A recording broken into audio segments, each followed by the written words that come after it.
Hello friends, ओम श्री गणेशाय नमः। जय श्री कृष्णा।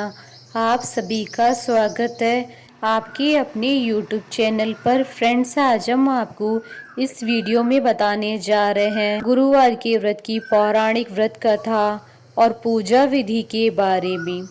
फ्रेंड्स, वीडियो शुरू करने से पहले आपसे रिक्वेस्ट है, अगर आप हमारे चैनल पर नए हैं और आपने अभी तक चैनल को सब्सक्राइब नहीं किया है तो प्लीज़ सब्सक्राइब कीजिएगा चैनल को, साथ ही प्रेस कीजिएगा बेल आइकन को, जिससे नए वीडियो से रिलेटेड नोटिफिकेशन आपको तुरंत प्राप्त हो सके।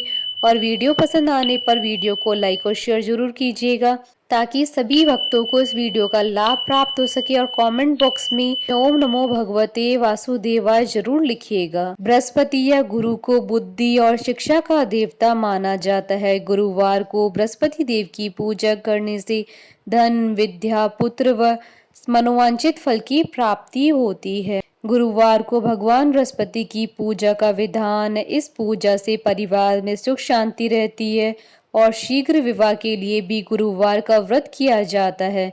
फ्रेंड्स, अब आइए जानते हैं गुरुवार के व्रत की विधि के बारे में। गुरुवार की पूजा विधि के अनुसार की जानी चाहिए।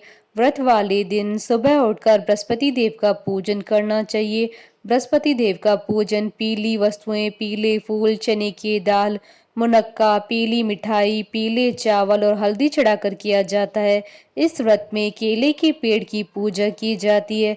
कथा और पूजन के समय मन, कर्म और वचन से शुद्ध होकर मनोकामना पूर्ति के लिए बृहस्पति देव से प्रार्थना करनी चाहिए। जल में हल्दी डालकर केले के पेड़ पर चढ़ाएं। केले की जड़ में चने की दाल और मुनक्का चढ़ाएं और साथ ही दीपक जलाकर केले के पेड़ की आरती उतारें। दिन में एक ही समय भोजन करें। खाने में चने की दाल या पीली चीजें खाएं, नमक न खाएं। पीले वस्त्र पहने, पीले फलों का इस्तेमाल करें। पूजन के बाद भगवान बृहस्पति देव की कथा अवश्य सुननी चाहिए। फ्रेंड्स, अब आइए आरंभ करें गुरुवार की व्रत कथा। प्राचीन काल की बात है कि किसी राज्य में एक बड़ा प्रतापी और दानी राजा राज्य करता था। वह प्रत्येक गुरुवार का व्रत रखता और भूखे और गरीबों को दान देकर पुण्य प्राप्त करता। परंतु यह बात उसकी रानी को अच्छी नहीं लगती थी। वह न तो व्रत करती थी, न ही किसी को एक पैसा दान में देती थी और राजा को भी ऐसा करने से मना करती थी। एक समय की बात है, राजा शिकार खेलने के लिए वन में चले गए। घर पर रानी और दासी थी। उसी समय गुरु बृहस्पति देव साधु का रूप धारण कर राजा के दरवाजे पर भिक्षा मांगने आए। साधु ने जब रानी से भिक्षा मांगी तो वह कहने लगी, हे साधु महाराज, मैं इस दान और पुण्य से तंग आ गई हूँ। आप कोई ऐसा उपाय बताइए जिससे कि सारा धन नष्ट हो जाए और मैं आराम से रह सकूं। बृहस्पति देव ने कहा, हे देवी, तुम बड़ी विचित्र हो। संतान और धन से कोई दुखी होता है?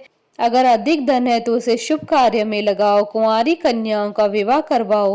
विद्यालय और बाग बगीचों का निर्माण कराओ, जिससे तुम्हारे दोनों लोग सुधरे। परंतु साधु की इन बातों से रानी को खुशी नहीं हुई। उसने कहा कि मुझे ऐसे धन की आवश्यकता नहीं है जिसे मैं दान में दूं और जिसे संभालने में मेरा समय नष्ट हो जाए। तब साधु ने कहा, यदि तुम्हारी ऐसी इच्छा है तो जैसा मैं तुम्हें बताता हूँ तुम वैसा ही करना। गुरुवार के दिन तुम घर को गोबर से लीपना, अपने केशों को पीली मिट्टी से धोना, केशों को धोते समय स्नान करना, राजा से हजामत कराने को कहना, भोजन में मांस मदिरा खाना, कपड़ा धोबी की यहाँ धुलने डालना। इस प्रकार 7 बृहस्पतिवार करने से तुम्हारा समस्त धन नष्ट हो जाएगा। इतना कहकर साधु रूपी बृहस्पति देव अंतर ध्यान हो गए।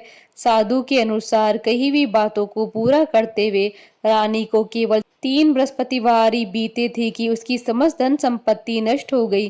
भोजन के लिए राजा का परिवार तरसने लगा। तब एक दिन राजा ने रानी से बोला कि हे रानी, तुम यहीं रहो, मैं दूसरे देश को जाता हूँ, क्योंकि यहाँ पर सभी लोग मुझे जानते हैं, इसलिए मैं कोई छोटा कार्य नहीं कर सकता। ऐसा कहकर राजा परदेश चला गया। वहां वह जंगल से लकड़ी काट कर लाता और शहर में बेचता।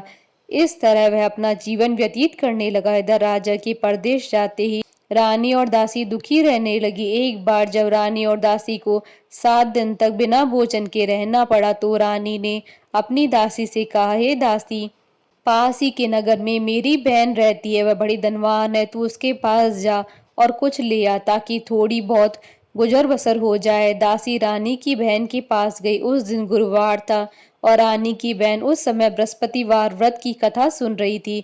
दासी ने रानी की बहन को अपनी रानी का संदेश दिया, लेकिन रानी की बड़ी बहन ने कोई उत्तर नहीं दिया।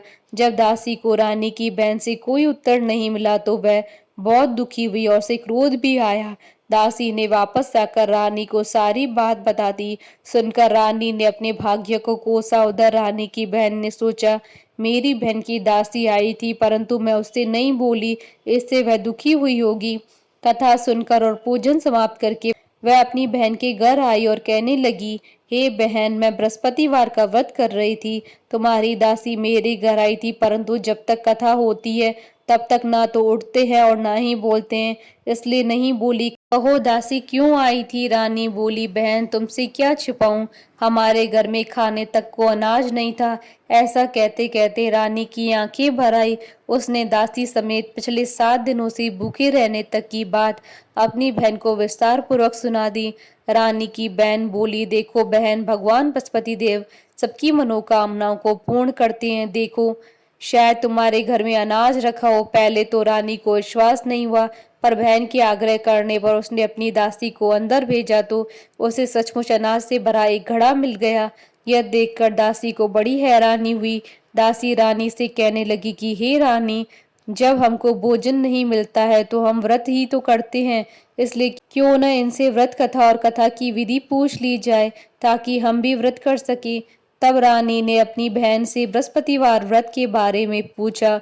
उसकी बहन ने बताया, बृहस्पतिवार के व्रत में चने की दाल और मुनक्का से विष्णु भगवान का केले की जड़ में पूजन करें तथा दीपक जलाएं, व्रत कथा सुने और पीला ही भोजन करें, इससे बृहस्पति देव प्रसन्न होते हैं। व्रत और पूजन की विधि बताकर रानी की बहन अपने घर लौट आई। 7 दिन के बाद जब गुरुवार आया तो रानी और दासी ने व्रत रखा। गुड़साल में जाकर चना और गुड़ लेकर आई, फिर उससे केले की जड़ तथा विष्णु भगवान का पूजन किया। अब पीला भोजन कहाँ से आए, इस बात को लेकर दोनों दुखी थी। चूंकि उन्होंने व्रत रखा था इसलिए बृहस्पति देव उनसे प्रसन्न थे, इसलिए वे एक साधारण व्यक्ति का रूप धारण कर 2 थालों में सुंदर पीला भोजन दासी को दे गए। भोजन पाकर दासी प्रसन्न हुई, फिर रानी के साथ मिलकर भोजन ग्रहण किया। उसके बाद वे सभी गुरुवार का व्रत और पूजन करने लगी। बृहस्पति भगवान की कृपा से उनके पास फिर से धन संपत्ति आ गई, परंतु रानी फिर से पहले की तरह आलस्य करने लगी। तब दासी बोली, देखो रानी, तुम पहले भी इस प्रकार आलस्य करती थी, तुम्हें धन रखने में कष्ट होता था, इस कारण सभी धन नष्ट हो गया। अब जब भगवान बृहस्पति देव की कृपा से धन मिला है तो तुम्हें फिर से आलस्य होता है।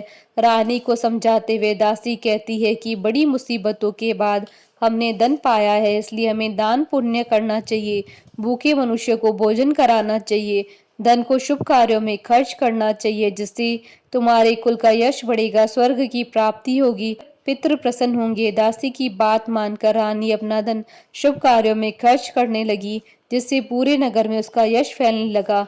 बृहस्पतिवार व्रत कथा के बाद श्रद्धा के साथ आरती करनी चाहिए। इसके बाद प्रसाद बांटकर स्वयं ग्रहण करना चाहिए। जो सद्भावना पूर्वक बृहस्पतिवार का व्रत करता है एवं कथा पढ़ता है अथवा सुनाता है, बृहस्पति देव इसकी सभी मनोकामनाएं शीघ्र पूर्ण करते हैं। कथा अधूरी हो तो पूरी करना, पूरी हो तो मान रखना।